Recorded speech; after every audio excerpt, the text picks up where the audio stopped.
Любимый жанр околовластных спикеров – мнимая рационализация войны. Сравнение текущего вторжения в Украину с войнами прошлого. Дескать, Россия всегда расширяла и укрепляла свои рубежи, и сейчас Путин занят ровно тем же. Мы не раз поднимали эту тему, но сегодня обсудим еще раз. Война 300, 500, 1000 лет назад не имеет ничего общего с войной современной. Современную войну вообще нельзя выиграть. В ней можно только проиграть. Если даже относиться к войне совершенно цинично, и даже если прям вот взять и захватить все, что Путин сегодня пытается захватить, от этого не будет ни укрепления рубежей, ни экономического роста. А будет все наоборот. Так происходит потому, что государство и общество за последние несколько сотен лет в корне изменились. Поговорим сегодня об этом, начнем нашу беседу с того, как оно было раньше, как выглядели те, кто мог воевать и занимался этим постоянно.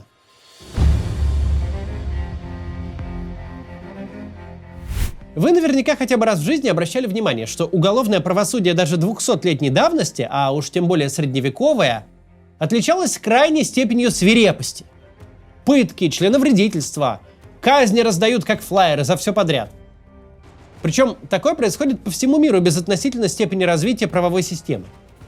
В Европе, в России, в Аравийских песках люди были активно заняты тем, чтобы злодей не мог просто так умереть. Постоянно изобретались все новые методы максимально мучительных казней и обменивались опытом там быстрее, чем сейчас айтишники на Stack Overflow. Почему так? Почему столь интенсивно практиковались совершенно несоразмерные наказания? Почему, если вор, то сразу казнить? Жизнь человека же, очевидно, дороже любого имущества. Очевидный, казалось бы, ответ. Наши предки были кровожадными варварами, которых хлебом не корми, дай посмотреть, как на лобном месте кого-то четвертуют. Ответ такой прямо следует из учебника истории, но он в корне неверен. Причина в том, что все государственные аппараты, вплоть до зрелого 19 века, это крошечные образования.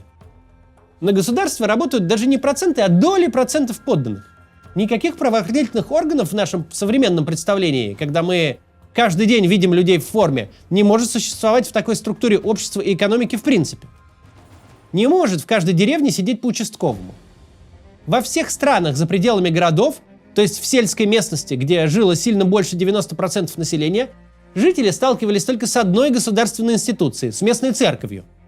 Не столько как с духовным учреждением, сколько как с местом регистрации актов гражданского состояния. Родился, женился, умер. Если же вас обидел, ограбил, побил односельчанин, вопрос будет решаться на уровне деревни, без оглядки на какие-то писанные правила. Если по местности бродит какая-то чужеземная банда и грабит деревни, то заниматься она этим может плюс-минус бесконечно, пока совершенно случайно не встретится с какими-то вооруженными людьми на службе государя. Специально искать банду на бескрайних просторах что Московского царства, что любого другого государства того же периода совершенно невозможно. Не на что и неким. Крошечные государства не могли обеспечить главный принцип уголовного права – неотвратимость наказания. Разбойник знал, что из столицы за ним карательную экспедицию не пришлют, что ласты ему могут завернуть только по случайному стечению обстоятельств, что, скорее всего, он выйдет сухим из воды. Функция законодательства здесь в том, чтобы сказать, не факт, что поймаем, но если уж поймаем, живые позавидуют мертвым. Мы воспринимаем историю в очень искаженном виде, потому что смотрим на нее с точки зрения высшей знати, которая действительно жила при какой-то государственности. Знати этой политика непосредственно касалась. С этой точки зрения между Иваном Грозным и Михаилом Романовым пропасть. Один в припадке кровавого безумия разрушил государство, погубил все институты и вверг страну в смуту. Второй смог стабилизировать государство, сделать его жизнеспособным. Но с точки зрения крестьян разницы никакой не было. Страшная кровавая власть сидит в своей Москве, которая дальше, чем Луна. Луну хотя бы видно. Для 90 и более процентов тогдашнего населения примерно всего мира глобус заканчивался в ближайшем городишке, где есть ярмарка. Чей там царь в Москве сидит? Московского царства? Ну, сейчас-то Московское царство, а 30 лет назад было не Московское и не царство. Кто-нибудь сейчас снова удачно повоюет и опять граница сдвинется. А мы в этой деревне как поколениями жили, так и живем. Как работали, так и работаем. Абсолютно без разницы, кто там что нарисовал на карте, которую мы в глаза никогда не видели, а даже если бы и увидели, не поняли бы, что это. Государство до совсем недавнего времени представляло гражданам одну единственную услугу – крышевание. Как в 90-е платили организованной преступности, чтобы ларек не грабила преступность хаотичная, так и во времена, когда все со всеми воевали и война имела смысл, государство просто сторожило границу. Если оно с этим справлялось, если набеги опустошительные никто не устраивал, то абсолютному большинству тогдашнего населения не было никакого дела, как это государство называется и кто там правит. Примерно как ларечнику в 90-х не было дела, под кем ходить, солнцевскими или ореховскими. Если новая власть не начинает жестить с налогами, не забирает последнее, никто толком и не заметит, что граница сдвинулась. А с тогдашней скоростью распространения новостей можно было несколько лет и не знать, что ты теперь подданный другого монарха. Дальше обсудим еще одно важное свойство войны прошлого и поговорим про войны настоящего. Сначала посмотрите, пожалуйста, небольшую рекламу. С каждым годом все больше стран запускают у себя визовые программы цифровых кочевников. Есть такая и в Германии – фриланс-виза для представителей свободных профессий. Но сейчас получить этот ВНЖ стало сложнее и дольше, ждать его придется около года. Есть путь куда проще. Можно найти себе немецкую компанию, которая будет вас представлять на международном рынке, возьмет вас в штат, поможет с оформлением ВНЖ и займется вашим документооборотом. И если вы высококвалифицированный специалист, то сможете получить Blue Card, это самый крутой немецкий ВНЖ, и перевести свою семью в Германию сразу на 4 года. Это возможно с новой услугой от компании Intermigra – Remote. У вас появится немецкий фронт-офис, который позволит работать с заказчиками по всему миру. Сможете работать даже с теми компаниями, которые не сотрудничают с фрилансерами напрямую. Intermigra поможет вам и членам вашей семьи подать документы на ВНЖ Германии, а также возьмет на себя бумажную волокиту. Заполнять налоговую отчетность самостоятельно и на немецком вам не придется. Немецкий язык, кстати, знать не обязательно. Достаточно иметь стабильный высокий доход от 4885 евро в месяц, получать международные заказы, а также иметь высшее образование или опыт в IT от 3 лет. Уже через 3-5 лет, в зависимости от вашей интеграции, вы сможете претендовать на гражданство Германии. Записывайтесь на бесплатную консультацию по ссылке в описании, чтобы выяснить все подробности программы. Intermigra также помогает оформить и другие немецкие визы, предоставляет налоговые консультации, может помочь с получением ПМЖ. Подписывайтесь на их телеграм-канал, там регулярно публикуют полезные иммигранту новости и информацию по визовым программам. Продолжаем. Мы говорили о том, почему войны прошлого были государствам выгодны. Посмотрите на государственные бюджеты как минимум до конца 18 века. С современными документами они не имеют ничего общего. Львиная доля бюджета, почти весь бюджет тогдашних государств – это содержание двора и армии. Нет там ни целевых дотаций региональным бюджетам, ни пенсий, ни зарплат гигантской бюджетной сферы. От фельдшера до директора школы. Государства привычного нам типа там не видно, на прямом или косвенном содержании которого находится полстраны, которое отвечает за все, включая яму на дороге в самом заштатном селе, которое учит и лечит. Такое государство – это порождение индустриальной эпохи, когда образовался некоторый избыток ресурсов. Война для государства того времени с этим вот маленьким аппаратом – безупречный бизнес. Потому что в случае победы вы получаете кусок собственности в целости и сохранности. Потому что войны того времени не опустошали все на тысячах квадратных километров. Войны до индустриальной эпохи – это компактные мероприятия. С завоеванного куска собственности можно сразу начать сбор налогов. При этом вы ему ничего не должны. Выигрыш в такой войне – это выигрыш в буквальном смысле слова. Как мы его понимаем, говоря о лотерее или спортивном состязании. Ты был молодцом, забодал всех врагов, вот тебе 300 новых деревень, золотой прииск и выход к торговому пути. Не нужно на эти 300 деревень десантировать 3000 оплачиваемых бюрократов. Не нужно там строить дороги и мосты, но только если они вам самому не нужны для будущих войн или торговли. Там нет больниц и школ, нет котельных, трубопроводов, канализации, электростанций. Ничто из этого не нужно содержать, чинить и субсидировать. Все, что вам нужно, отправить на эту территорию фискала, который в том или ином виде, натуральном или денежном, соберет для вас налоги. На протяжении большей части истории сборщики налогов были даже не в полной мере госслужащими. Они были чем-то вроде подрядчиков. Зарплату не получали, но имели долю с того, что удалось собрать. Те, кого вы смогли захватить, как уже было сказано, не испытывают ни малейшей фрустрации от того, что враг пришел на родную землю. Национальному самосознанию, по большому счету, лет 300. До этого жители деревни ассоциируют себя только с этой деревней. Для них жители деревни в полусотни километров – это уже иностранцы, чужаки. Если вы не будете каким-то нарочным образом этих крестьян терроризировать, то им не будет никакого дела, что теперь их зерно и репа поехали в другое хранилище. Они вам лояльны на уровне безразличия. Вы для них такая же абстракция, каким был прошлый правитель. Это называется победа. У тебя было меньше ресурсов, стало больше ресурсов. Больше налогооблагаемой базы, больше подданных, а значит, ты можешь позволить себе армию покрупнее, захватить еще больше земель, и вновь все повторится.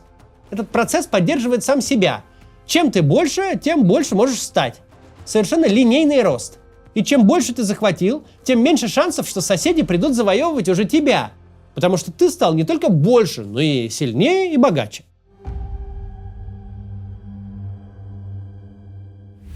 Как все это выглядит сейчас? Любое государство в том виде, в котором оно сформировано в индустриальную эпоху, это всепроникающая сила.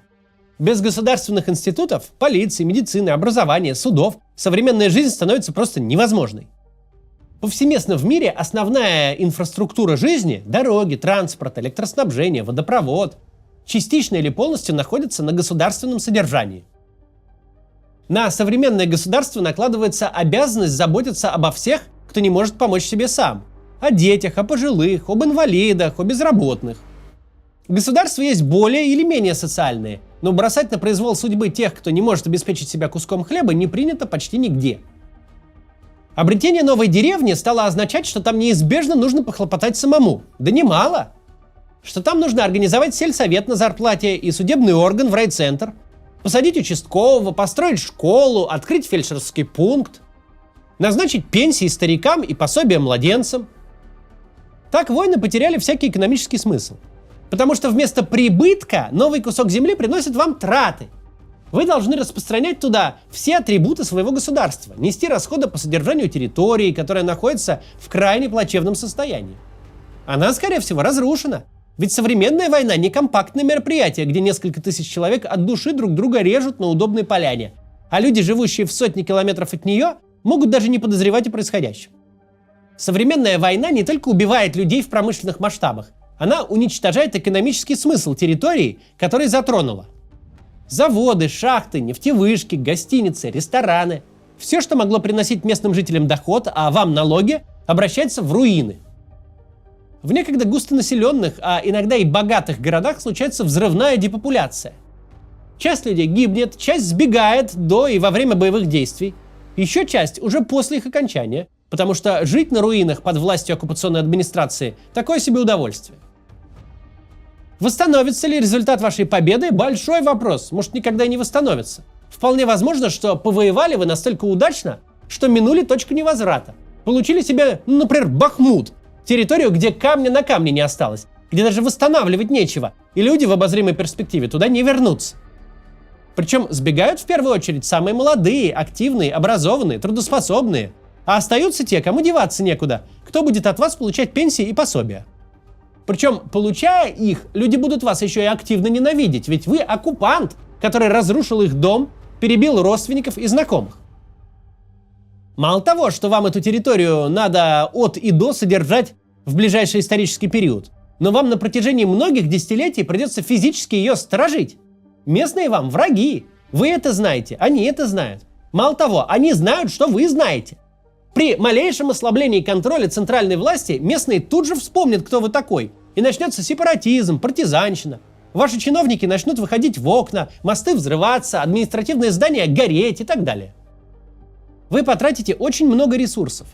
Опять же, современная война – это не война 15 века, не кровавая вечеринка в хорошую погоду на ровной лужайке.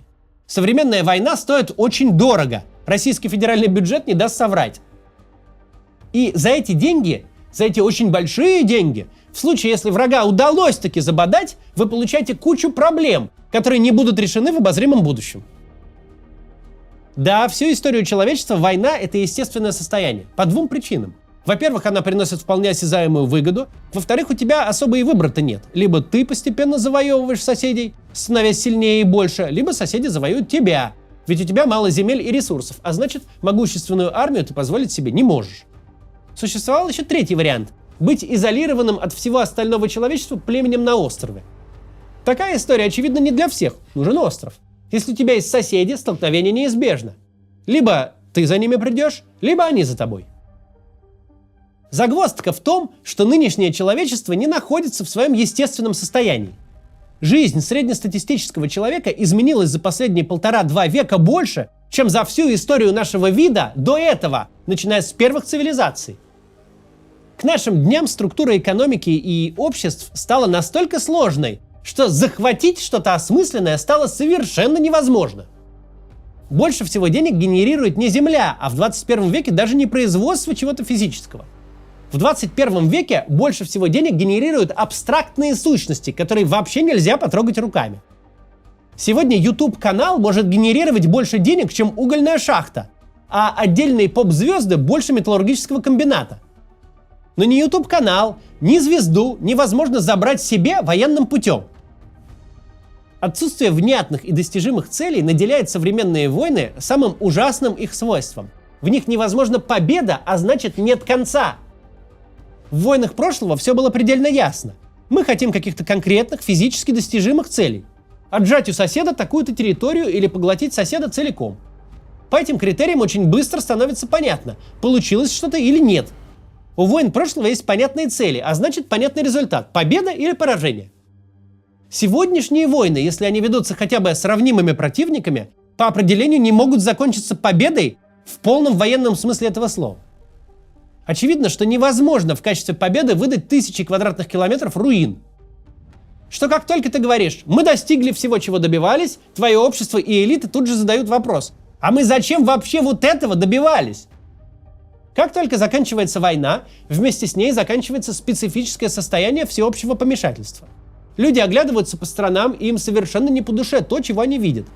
Что бенефиты, которые война приносила в форме безумных госрасходов, разогревающих экономику, закончились, а в награду осталось выжженное поле, которое нужно содержать. И при этом внутри страны падают доходы, растут цены и сокращаются рабочие места, прямо или косвенно зависимые от войны. Элиты вдруг понимают, виллы и легализация в хороших иностранных юрисдикциях закончились и не вернутся никогда. Что они как были изгоями, так и остались. Но бюджетов, которыми покупали их лояльность, больше нет. Чем дольше идет война, чем глубже она внедряется в структуру общества и экономики, тем более невозможным становится результат, который смог бы всех удовлетворить. Тот, кто войну развязал, очень быстро понимает, что нет способа ее закончить. Тем более нет способа закончить ее на своих условиях. Нет таких условий, такого количества квадратных километров выжженной пустыни, чтобы все вдруг сказали: «Да, круто, мы положили сотни тысяч человек, по стране ходят миллион неприкаянных вояк, за сборку дронов больше нифига не платят. Зато у нас теперь есть вот это вот абстрактное нечто, куда даже не съездишь, потому что там мина через каждые 3 метра лежит». Единственный способ поведения в современном мире для тех, кому хватило глупости войну развязать, это нормализация войны. Ровно то, чем занимается Путин и его пропаганда. Полностью снять с повестки дня вопросы «зачем» и «почему». Продавать не результат войны, а ее процесс, как самое естественное состояние государства и общества, как образ жизни. Это и делает современные войны столь ужасными. Очень понятно, как в современную войну залезть. Можно просто отправить войска на чужую границу, и все. Но совершенно непонятно, как из такой войны вылезать. Путин в этом совершенно не уникален, как не уникальна и его война. Он просто попытался сыграть по правилам 17 века, когда на дворе 21. А когда ты играешь таким образом, то попадаешь в неизбежную ситуацию. Война каждый день пожирает твои ресурсы. И с каждым днем все более иллюзорным становится результат, который можно выдать за победу. Но ты вынужден воевать до тех пор, пока не высосешь из своего государства все доступные соки. Война всегда была жестоким, кровавым, разрушительным и аморальным делом. Но на протяжении почти всей истории человечества делом совершенно рациональным, потому что победитель получал все. Сегодня победителем в любой войне может стать только тот, кто в ней не участвовал. А кто все-таки развязал ее и ведет, будет вынужден тянуть до последнего. И все равно проиграют обе стороны. До завтра.